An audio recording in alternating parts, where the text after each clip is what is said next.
This is the Building Automation Monthly Podcast with Phil Zito, episode 160. Hey folks, Phil Zito here, and welcome to episode 160 of the Building Automation Monthly Podcast.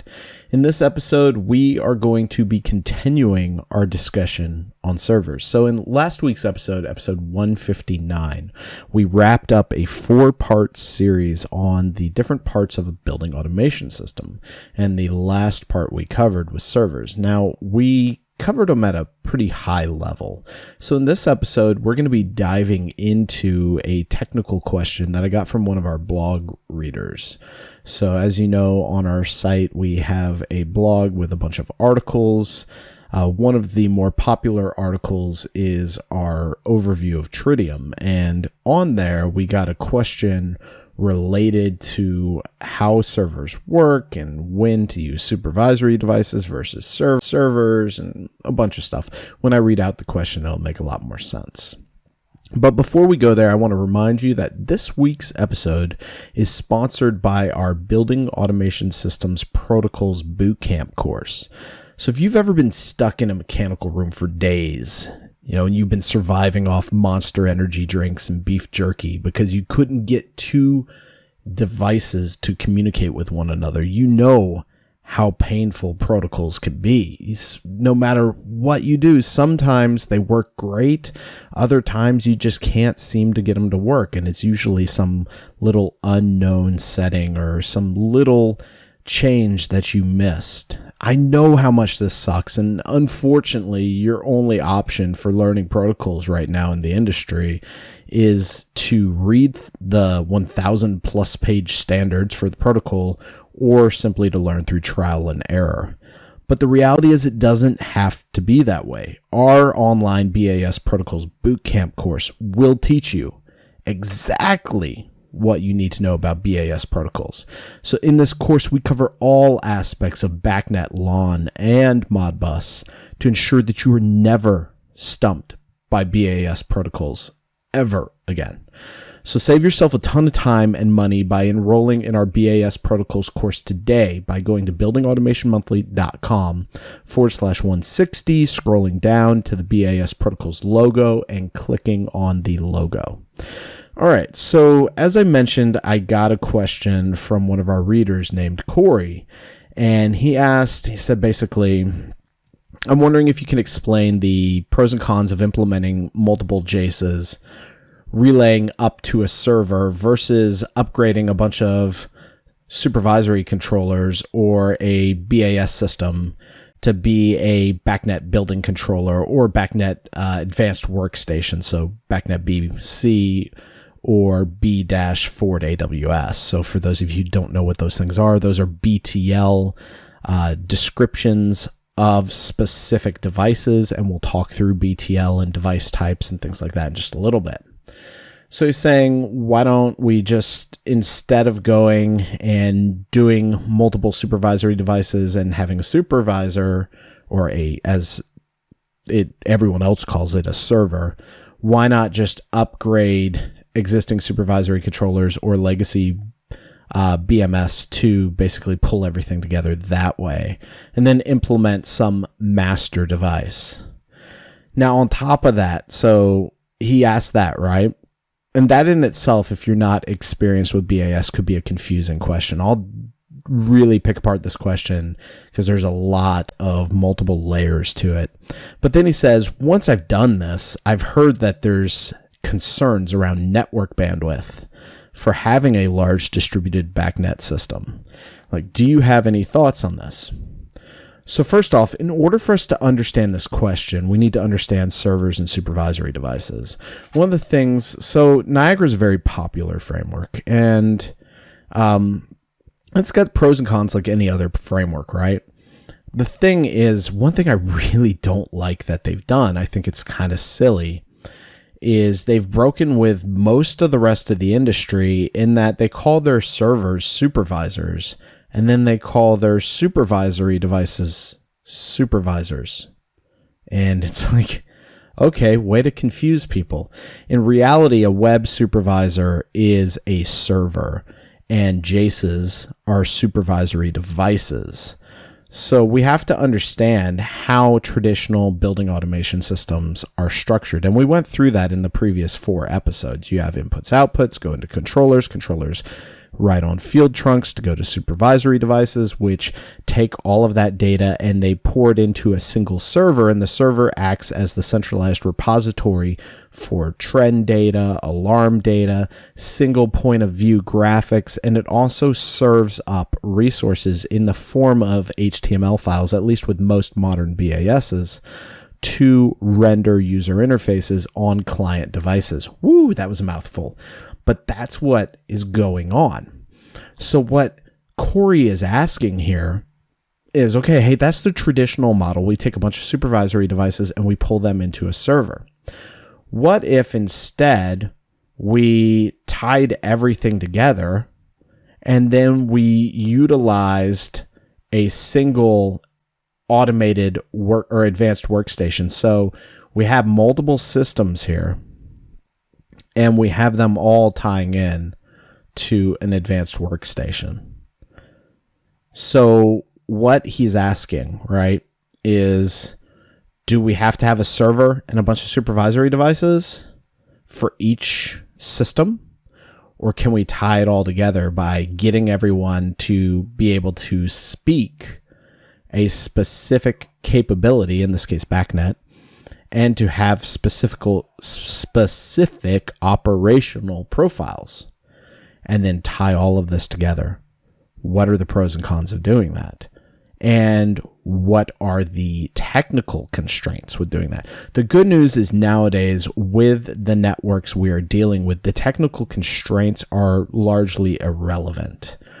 With us having access to 10 gig trunk lines in between switches, we are no longer limited by bandwidth concerns. Having a large Bacnet system, even multiple subnets with BBMDs and BDTs across each subnet, we're looking at minimal overhead as far as data flow. The reality is our BAS protocols are just not very chatty. Well, they're chatty, but they're not very big as far as their data message size goes. All right, but before we do that, let's talk through this whole Bacnet and BTL thing. Now, this could be LAN, this could be Modbus, but the reality is the large majority of what we're going to deal with is going to be Bacnet or LAN. I would say to the point of probably 80% Bacnet, 20% LAN, and Modbus we're typically just using to pull in monitoring systems. So power monitoring or conveyance monitoring. We're not typically using Modbus as a control system, except for in the PLC world. And even in the PLC world, there's other protocols that are used way more frequently than Modbus. So you need to understand Bacnet and BTL. Now, I'm not going to go super deep on Bacnet because we've spent many episodes describing what Bacnet is, but I am going to explain this whole BTL or Bacnet testing laboratories thing. You see, what they do is they utilize these things called profiles, and these profiles lay out what devices can and cannot do. Basically, the devices under these profiles support specific BIBs or Bacnet interoperability building blocks. Man, try saying that 3 times fast. That is difficult to say. But basically, these BIBs support specific services and objects. Remember that Bacnet is a object-oriented protocol. So it has device objects, and then underneath the device objects, it has trend objects and analog input objects, etc.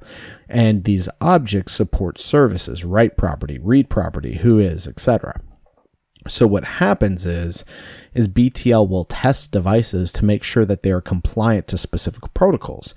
Now, as you recall from Corey's earlier question, he asked about B-BCs or Bacnet Building Controller and B-AWS. He didn't ask about Bacnet Advanced Application Controllers, but those are also something that we can think about when we're dealing with our building automation system. You're seeing a lot of these new IP controls with Bacnet Advanced Application or Application Advanced Controllers or Advanced Application Controllers. I don't exactly remember off the top of my head the acronym, But suffice to say, they've taken a lot of these server capabilities and they've pushed them down into advanced application controllers. So now you're seeing server and supervisory capabilities in these field level controllers, which even changes the game even further. So whenever you hear Bacnet compliant or BTL compliant, what folks are talking about is what Corey's referring to when he mentions the B-BC or the B-AWS. You see, there's several profiles in BTL or Bacnet testing labs. You have the Bacnet operator workstation, B-OWS. You have the Bacnet advanced workstation or AWS. You have the Bacnet building controller or B-BC, and you have the advanced application controller or B-AAC. Now these capabilities or these profiles, each one of them, as I mentioned, support objects and services.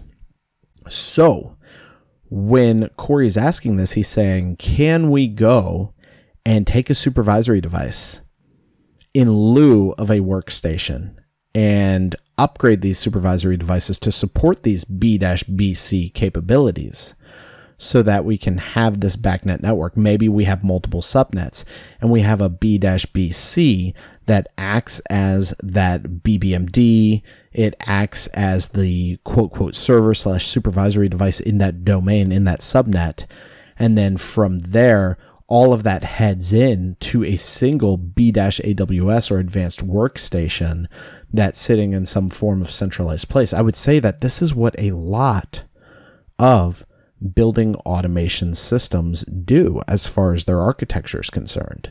Now, we are starting to see where there are some B-AACs, so advanced application controllers, that actually bypass the supervisory layer and go directly to the server. Now, that's where this AWS becomes important because it has the capabilities to integrate these Bacnet objects and have those command and control services that the operator workstation has more limited capabilities on. So whenever you're thinking about an existing system that has multiple different systems inside it, so maybe you got a Johnson system, an Allerton system, Siemens system, etc., you first have to figure out the capabilities of the supervisory layer. Once you've figured out those capabilities, then you can either go and tie all those in via Bacnet, or maybe you have to use some form of other protocol integration. But the reality is most building automation systems these days support Bacnet out the top. So now that we understand this whole thing about servers, services, and protocol profiles, we can get to the final part of the question, which is, I've heard concerns about network bandwidth, concerns for having a large distributed Bacnet system. So whenever we're dealing with a Bacnet system, especially a distributed Bacnet system, we have to remember that Bacnet is a UDP protocol. So it's a connectionless protocol. So it's more lightweight than maybe, say, a Modbus TCP or an HTTP protocol, which is using TCP and is connection oriented. Connection oriented meaning that the initial message is sent from the server to the client acknowledges and responds, and then the server gets an acknowledged response, and then it initiates a dedicated segment of communication or a dedicated session of communication utilizing TCP segments. So what we're asking about here is, one, these network bandwidth concerns, but also the logistical concerns of establishing a distributed Bacnet system. You see, whenever you're utilizing BBMDs, the BBMDs are the way in which Bacnet can communicate out of its subnet and do its who is, I am, who has, I have property request or service requests in order to do discovery and interrogation of Bacnet devices. So in order to execute these services, we have to have this Bacnet system with BBMDs and BDTs, so Bacnet distribution tables. Now, in order to do that, we have to have routes between these subnets. We have to have these subnets properly segmented, but they need to be able to route between one another, because remember that Bacnet traffic can't communicate from one subnet to another without a routing between the BBMD. Basically, a message within a subnet that needs to communicate to another subnet would look at a BBMD and then look at its BDT and would figure out where it needs to send messages to and would send those messages. Now, with all of this coming together, a lot of folks in the past had concerns about the bandwidth of Bacnet chatting across these networks. This was back when we had 10 megabit, 100 megabit networks. Now we have gigabit, and now we have 10 gigabit networks. These concerns around bandwidth are no longer accurate. It is more of a concern that you have a legacy device tied in via Bacnet and you're interrogating that device using change of value or intervals at such a pace that the actual field level network, which maybe is 9600 baud and slow, cannot keep pace with the data flow rate that is being requested by these more advanced devices.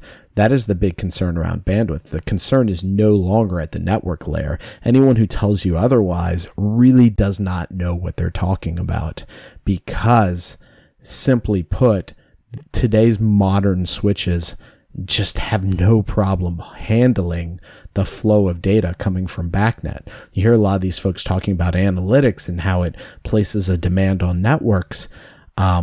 Yeah, sure. If you're doing analytics against like a jet engine or something and you're sampling millions of data points a second, yeah, I get that. But our Bacnet systems, it's just not bandwidth intense. I've actually done network captures of live large-scale Bacnet systems, and they are a very small percentage utilization of the trunk links between switches and the actual access links from the switch to the hosts, which are the Bacnet devices themselves. What is actually a bigger concern when dealing with distributed Bacnet systems is interference from other systems that do have high bandwidth requirements. And that is where quality of service comes in play. By default, Bacnet messages are not tagged with a quality of service tag, meaning that from a network perspective, if you have a bunch of video traffic or real-time traffic coming across that network trunk and it overwhelms the network trunk, the Bacnet traffic is going to drop off. I've troubleshooted many systems where this Bacnet traffic dropped off because it had no quality of service tag. So the switch assumed that this Bacnet traffic was irrelevant. It wasn't important. That is a weakness of Bacnet over IP because they never really planned on it having to deal with these issues. Now, bandwidth is the capability of a transport medium like an Ethernet cable, like Wi-Fi. Or capacity rather, not capability, is the capacity of a transport medium. So how much capacity does a switch or does a wireless channel have? That is bandwidth. And once you fill up that capacity, then it can no longer transport messages and they go into a buffer on the switch. And depending on the memory on the switch, they will drop out of the buffer if the buffer starts to get overwhelmed. Very similar to how trends get overwritten in a buffer of a supervisory device. Now, we have to realize that yes, things do eat up data, but it is less of a bandwidth concern and more of a storage and capacity concern. Supervisory devices, although they have definitely grown in capabilities, both from a technical perspective, like, hey, it can do trends now and it can do alarms at the field controllers, but they've also grown in capabilities as far as capacity. They have more memory, they have more CPU, they have more storage. However, servers will still, at least for the foreseeable future, continue to have more storage than supervisory devices and field controllers, just how they're laid out. Plus, you have concepts of elasticity, and we'll talk about that in just a second. So the real issue is less of bandwidth concerns, and it is more of data storage for data at rest. So when you are going and storing trend data and alarm data, especially if you have supervisory devices that are acting as the centralized controller for different subnets, and you're pulling all that data into that controller and then forwarding it up, you need to realize how much capacity and computational capacity, so storage and the ability to actually compute, does this supervisory device have? Those are two big things I would be concerned with. Now, when it comes to architecture, for this kind of solution, there's really two ways you can do it, on-prem and off-prem. You do have hybrids, but the reality is that if you can get a hybrid solution approved, I would just go for an off-prem solution, because the benefits of off-prem, and I'll talk about what that is in just a second, are so much greater than on-prem that it just makes sense in almost every case to go off-prem if possible. So on-prem is where you store your servers on your premises, so on your site, maybe in a data center, maybe in a building, maybe behind the facility director's desk, but it's on site. Now, this has the benefit of being on site. It has the benefit of pay once, have forever, but you also have to upgrade it. You also have to secure it, and the elasticity, which we'll talk about in just a second, is very low. Now, off-prem on the flip side is got a lot of positives, but it also is perceived as less secure, which I think is a very poor understanding of how cloud computing works, because you have to realize these AWS and Microsoft Azure services, they have one goal for their business, which is to keep your data and machines secure. Granted, you probably don't have those same missions within your organization. No matter how good your IT group is, they probably don't have the same amount of focus that a Azure or AWS will have on machine uptime and security. That's just the reality of the world we live in. They're usually focused on keeping business applications up and running. Now, as I mentioned, the off-prem, it has the capability to scale. It has the capability to increase capacity on demand, but it has a monthly cost. On the flip side, though, it also doesn't have to be upgraded. It can be upgraded automatically. There are actually cloud service providers that will host certain BAS manufacturers' devices and maintain those devices, the supervisory software and the server software.